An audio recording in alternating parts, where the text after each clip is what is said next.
Jason Harless. This guy deserves to be on drums with my music. Jason, have you ever had more fun in your life playing the most intense rock and roll ever? Of course not.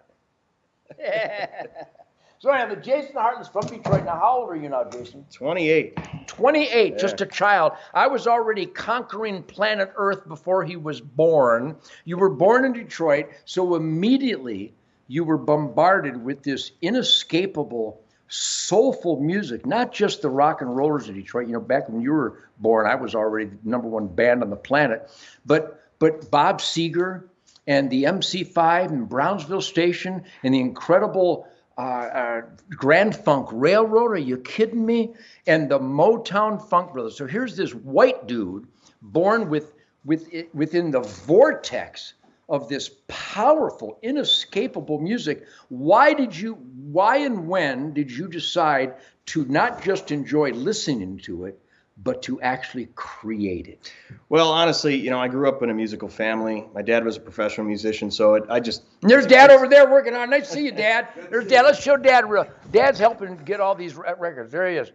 Good work. A family that kills together, kills together. So anyhow, you were born not just in a musical epicenter of Detroit, but your family was already creating it. Exactly. So, you know, the drums were already in the house, so I was already, you know, banging away by the time I was 6 months old. So instead of pots and pans, you actually had a drum set. Exactly. 6 months old. Yeah, exactly. So started playing gigs around Detroit when I was about 5 years old. 5 years old. And then it just snowballed from there. Yeah, I cannonballed from there. You know, in many ways, I was born in 1948. You were born what year? 94. What the hell?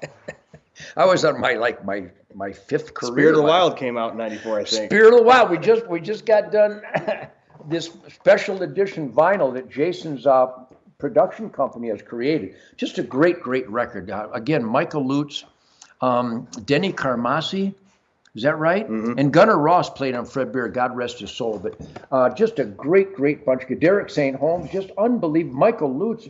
So you've known that I've always been not just a smart-ass loudmouth force to reckon with, which would be plenty, but my music has always paid homage to the inspirational black artists that inspired all the music from Mountain and the Motown and whatever band you've played with. Is it or is it not those black soul artists and rhythm and blues and gospel and blues artists? All the music we love came from that. Absolutely. I mean, especially in Detroit, you know, being the epicenter of Motown, it was just surrounded, you know, especially 50s and 60s. But, you know, even so to this day, you know, James Jamerson, who played bass on all the Motown records. Jamerson. And Bernard Purdy, who played on a bazillion records on drums. Bob Babbitt. You know, it's like these guys are still the pinnacle of musicians that really has never been matched, you know. And it really has. How about that? Mm-hmm. You just said something very powerful. Now, the Wrecking Crew, mm-hmm. Damn good.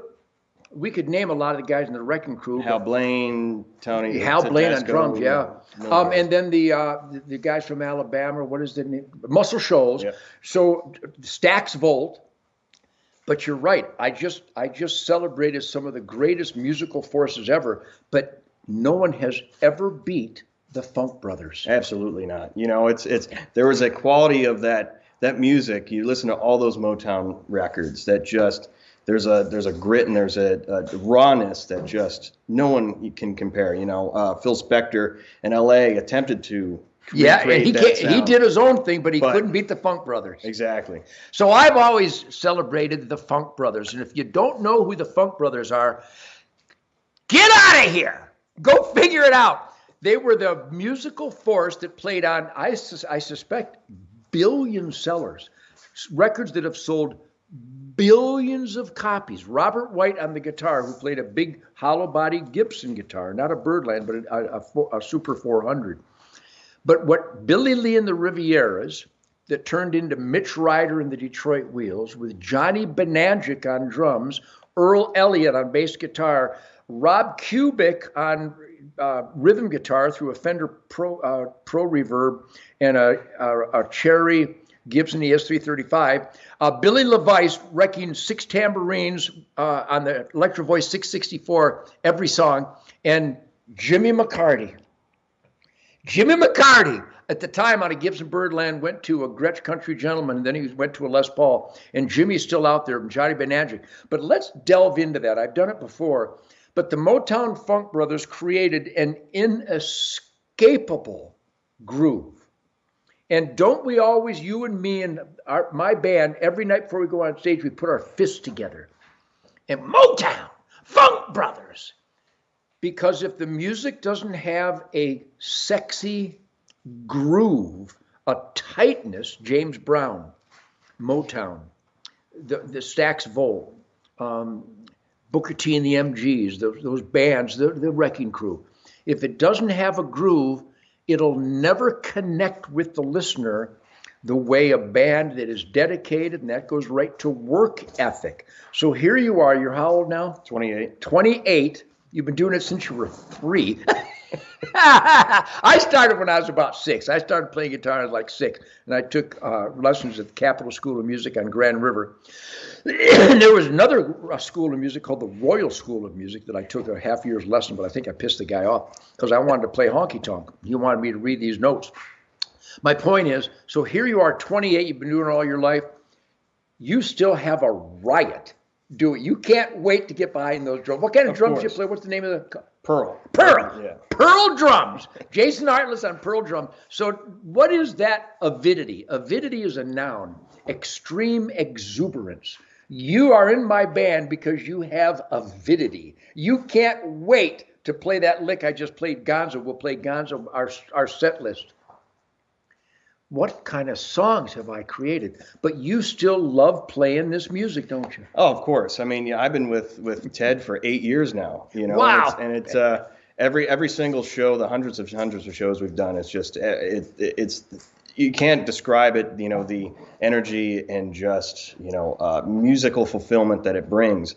You know, because it's no one's playing like this anymore. You know, no click track, no backing tracks, just 3 dudes up there, playing raw music a la Cream and The Who and Mountain and, Hendrix, yeah. Hendrix, the just power trio. Grand Funk Railroad. Every single show is going to be completely different because it's going to be improvised. It's going to be, off into this big tangent of, jamming and stuff. So, we're on stage for, sometimes pushing 2 hours. But if somebody asked me what are my favorite songs, if I played all my favorite Ted Nugent songs, I'd be up there for 11 hours because I love all of them, going all the way back to the first Amboy Dukes. I'm still playing Baby Please Don't Go, which I started playing around 1955, the original Joe Smith version of it.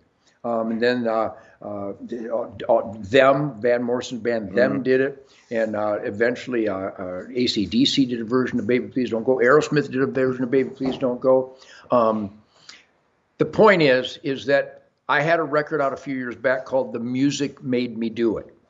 The music makes us do it. Jason is an absolute professional. Now, you've been clean and sober. You didn't fall for the stupidity of the pose, right? No, I've been around it my whole life. You saw the disasters. I saw the disasters that it can create in musicians that I idolized.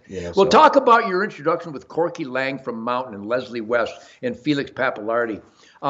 That was a musical triad of unbelievable musical force. But you were welcomed into that band, weren't you? Yeah, I was very lucky to from the time I was about 6 or 7, been involved in the the Mountain camp, so you will, and grew up being mentored by Corky Lang and, having Leslie around and just seeing these titans of innovation, kind of helping bring me up in the music industry just was a, absolute honor. And I'm very thankful to have those opportunities. Now, Leslie is gone. Leslie was just a great, great man, a fun man, but he was always overweight and he had health issues because of being overweight. So, and there's a lot of people overweight. Don't get overweight. You'll have a lot of health issues.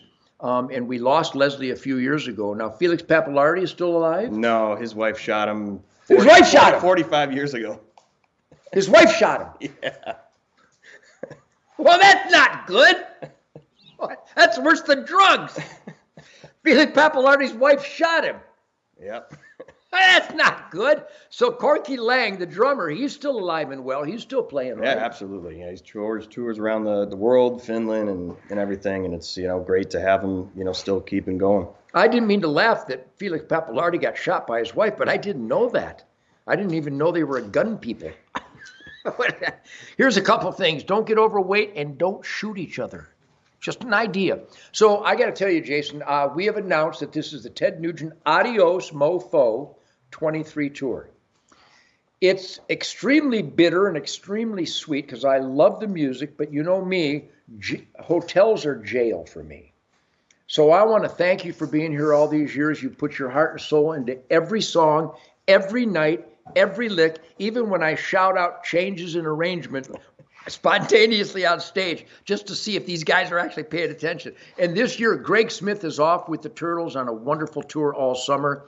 And Johnny Big from Texas is joining us on bass guitar, just another monster grinding, fire-breathing, rhythm and blues, rock and roll, soul brother rhythm section. So Jason Harless on drums, Johnny Big on bass guitar, and the flamethrower A10 Warthog of rhythm and blues, Ted Nugent, doing the Gibson Birdland orgy sounds. So thank you, everybody. Jason Harless, and he's got a bunch of stuff at Sound City Productions. SoundCityMusicGroup.com. SoundCityMusicGroup.com. I'll be right back. Not a damn thing you can do about it.